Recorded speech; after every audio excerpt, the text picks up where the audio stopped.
Bueno, Tomas, horren dainen aurkitzen gara eta gaurkoan Markel Olano aldu nagusia bertara etorriko da, herria bisitatzera edo hitzalditxo bat edo eukiko dezu, ezta? Bai, aspaldiko ametsa zan, gurea baino gehiago esango dugu Markel Olanona, diputatu nagusina, herri txiki guzti bisitatzen nahi da, eta nik uste dut Gipuzkoako herri gehienak. Eta bueno, gure nahi ezan, bera honea etortzea, baino zerbait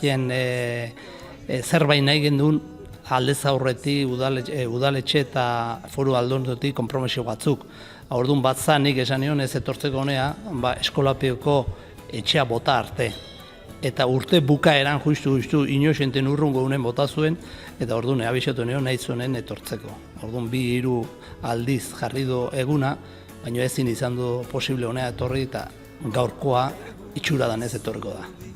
Beraz, esan daiteke ateak irikita dauzkela ez da, horren daina gaur etortzeko.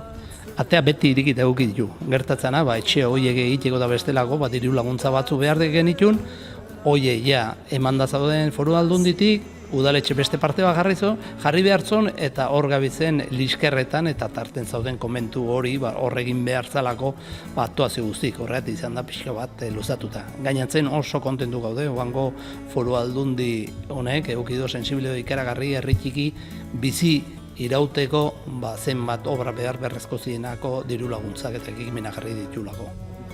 Guain 12 herritan etortzekoa da, hemenatzeko mailetan zuek denak elkartzeko asmoa daukezue eta herriko proiektuetaz hitz egiteko asmoa, ezta? Hori da bai, eta ez dute uste jende asko etorriko dena herritarra, gehien alanen daudelako, eta gutxe bere eginkizune dago, baina bakarren bat beste etorriko da.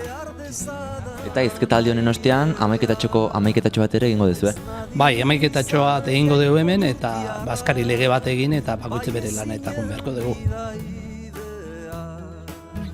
Igo nazazu nire mendira, zu ez baitzara nire